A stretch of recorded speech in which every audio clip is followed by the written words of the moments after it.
ଭାରତୀୟ ଜନତା ପାର୍ଟି ପରିତ୍ୟାଗ କରି ଭାରତୀୟ ଜନତା ଦଳରେ ସାମିଲ ହୋଇଛନ୍ତି। ମାନ୍ୟବର ମୁଖ୍ୟମନ୍ତ୍ରୀଙ୍କର ନେତୃତ୍ୱରେ ବିକାଶମୂଳକ କାର୍ଯ୍ୟ ଓଡ଼ିଶାର ପ୍ରଗତିଶୀଳ ହୋଇ ଆଜି ଭାରତବର୍ଷରେ ଶ୍ରେଷ୍ଠ ରାଜ୍ୟ ଭାବରେ ନିଜକୁ ପ୍ରତିପାଦିତ କରୁଛି।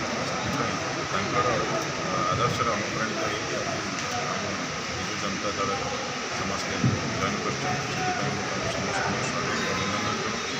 ଆଶା କରୁଛି ସମସ୍ତେ ଜଏନ୍ ହେବା ଫଳରେ ଉକ୍ତ ନିର୍ବାଚନ ମଣ୍ଡଳୀ ସଂଗଠନ ଆହୁରି ସୁଦୃଢ଼ ହେବ ଏବଂ ଆଗାମୀ ଦିନରେ ନିର୍ବାଚନ ମଣ୍ଡଳୀରେ ଯେଉଁ ନିର୍ବାଚନ ହେବାର ପାଇଁ ଯାଉଛି ସେଥିରେ ନିଶ୍ଚିତ ଭାବରେ ଭାରତୀୟ ଜନତା ପାର୍ଟି ଛାଡ଼ିଥିବା ସମସ୍ତ କର୍ମକର୍ତ୍ତାବୃନ୍ଦ ଆଗାମୀ ଦିନରେ ସହଯୋଗ କରିବେ ଏବଂ ସମସ୍ତେ କିଭଳି ଭାବରେ ବିଜୁ ଜନତା ଦଳର ପ୍ରାର୍ଥୀକୁ ଏମ୍ପି ଏବଂ ଏମ୍ଏଲ୍ଏକୁ ଜିତାଇବେ ସେଇଟା ହିଁ ଆମର ଲକ୍ଷ୍ୟ ରହିବ ଏବଂ ତା ସହିତ ସମସ୍ତ କର୍ମକର୍ତ୍ତାବୃନ୍ଦକୁ ସମସ୍ତଙ୍କୁ ଭାରତୀୟ ଜନତା ପାର୍ଟିରେ ଆସିଥିବା ସମସ୍ତ କର୍ମକର୍ତ୍ତାଙ୍କୁ ସମସ୍ତଙ୍କୁ ପୁନର୍ବାର ଅଭିନନ୍ଦନ ଏବଂ ଶୁଭେଚ୍ଛା।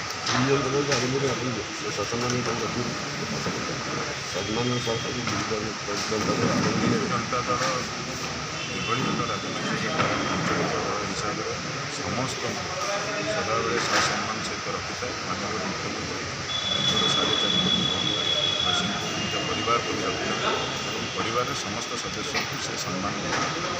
ଧନ୍ୟବାଦ।